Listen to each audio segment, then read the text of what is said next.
mostly at Skid Row, the apartment at Skid Row.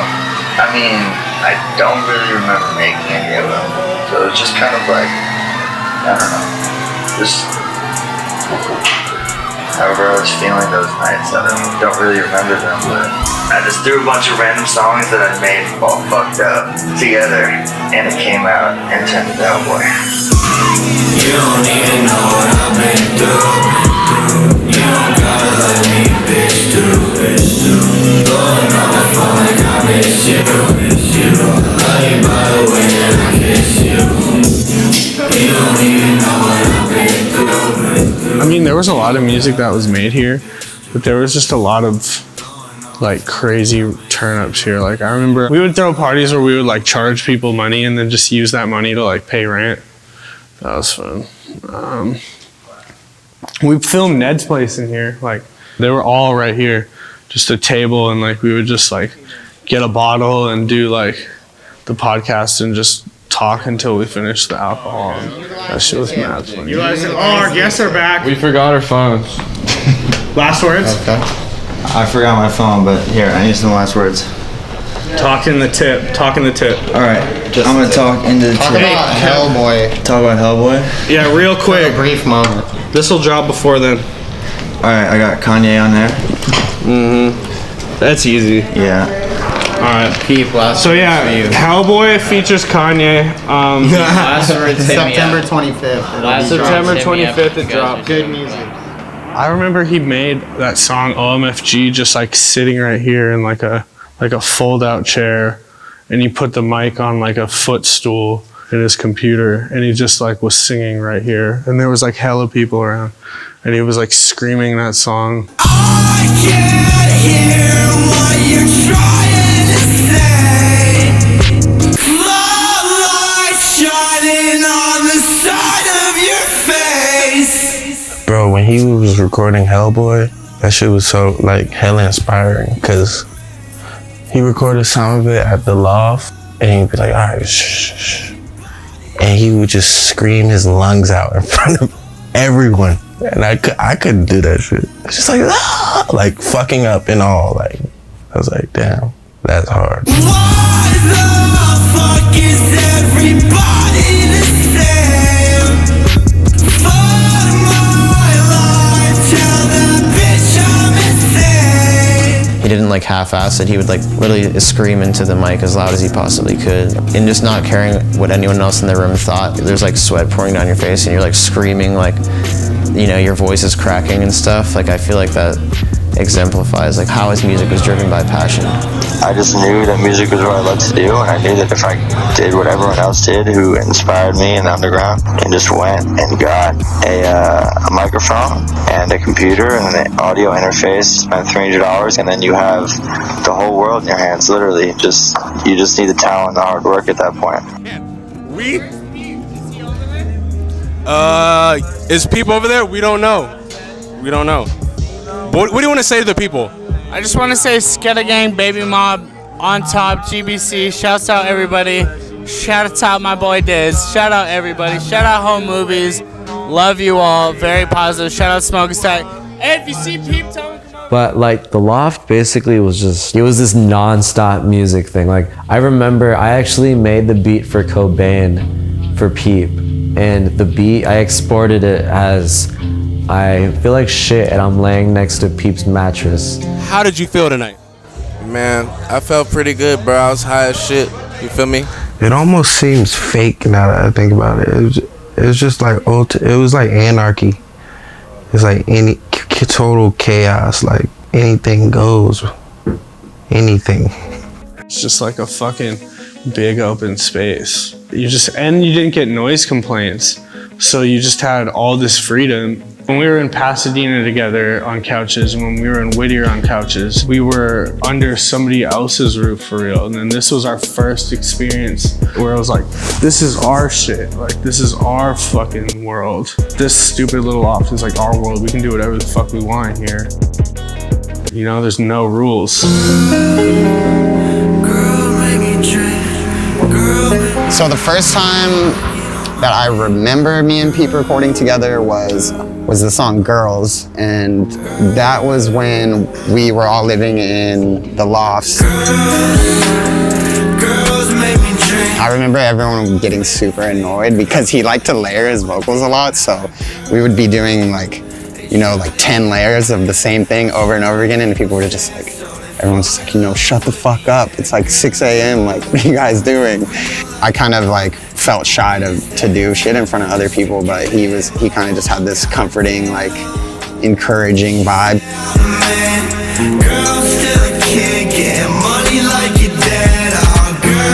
I've been on many sets. I worked with many directors. I worked with many artists. This was the first time that I truly felt like myself, and I didn't feel as if it was this pressure, or if it was this like these eyes. It was easy. All I can say is easy. It was a flow. When you're used to being different, you're just so used to always feeling like attack, and everyone is like looking, everyone is nicking, everyone is picking, and just to know that this time it was looking for the right reason. That was always his goal with his music, was to like try and make some sort of positive impact on the world, and to like really use his platform to make a difference. That's rare in this day and age. That was the point of that video, was to break gender roles and just spread positivity and let everybody know that, we're all people. I just started to like making music with him more than anybody at that moment.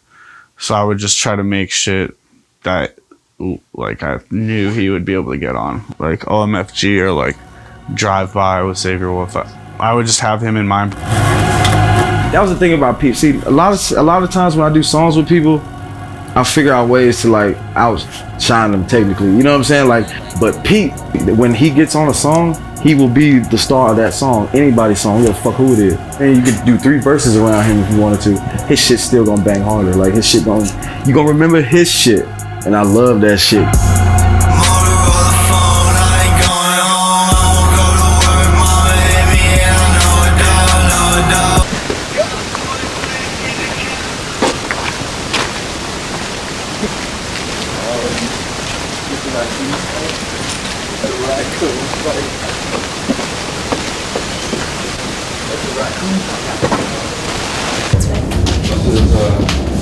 I'm giving them a little mini tour. It's gonna be like, this is so and so. That's for the shit. I mean, this is the infamous kitchen. Nothing crazy in here at all. This is cribs. All we have is beer. The empty thing of Modelo's and an empty thing of Heineken's and some eggs. Gotta clean up a bit. But yeah, me and Peep live here. And then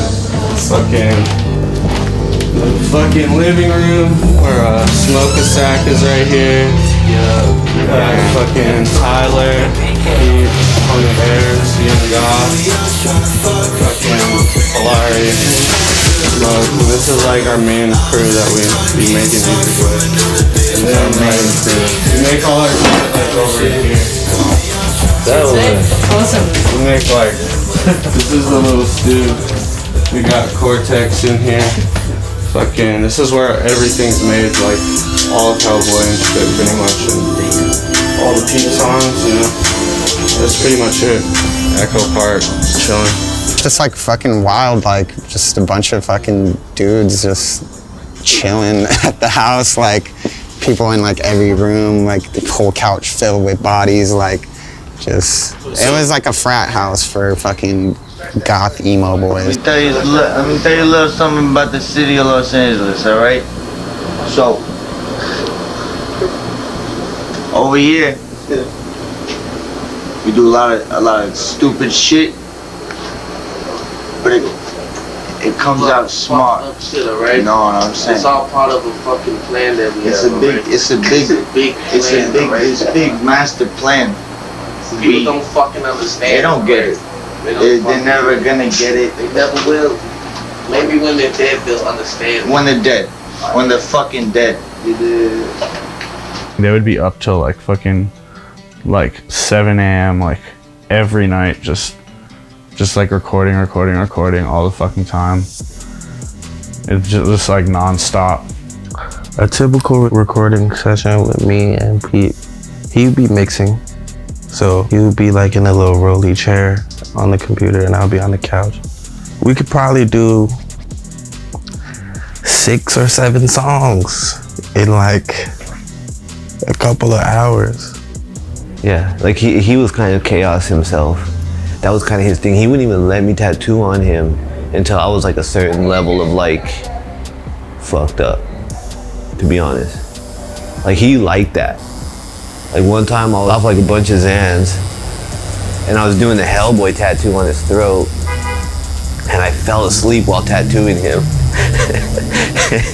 Yeah, and I like fell forward and like I like tattooed a line on his chest and he like loved that shit.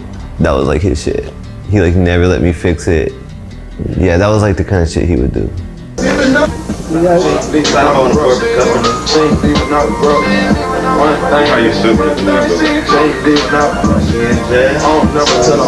What's good with the album?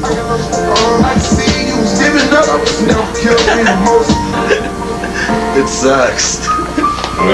Don't listen to that shit.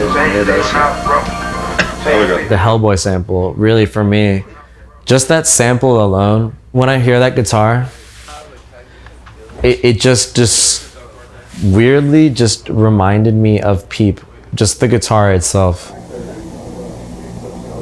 Listen to this beat I made, bro.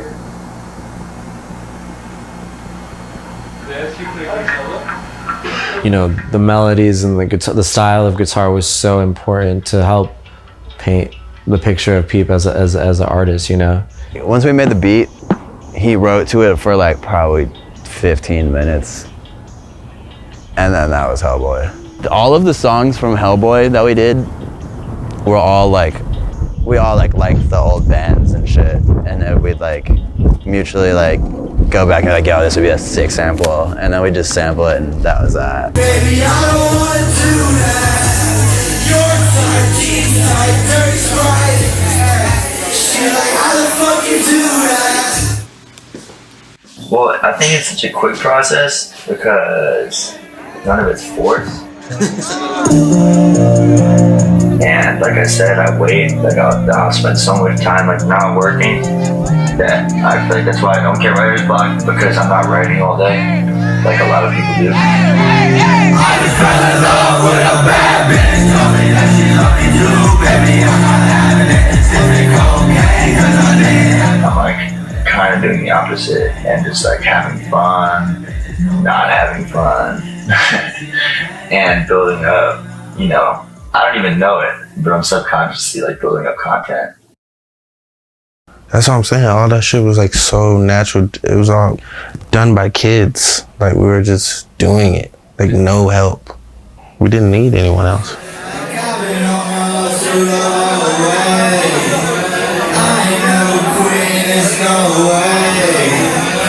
You see me making my own lane. Hellboy killing the whole game. We had all of it planned out. Baby girl, what the fuck is the plan now? We had all of it planned out. Baby girl, who the fuck is your man now? We had all of it planned out. Baby girl, what the fuck is the plan now? We had all of it planned out. Baby girl, who the fuck is your man now?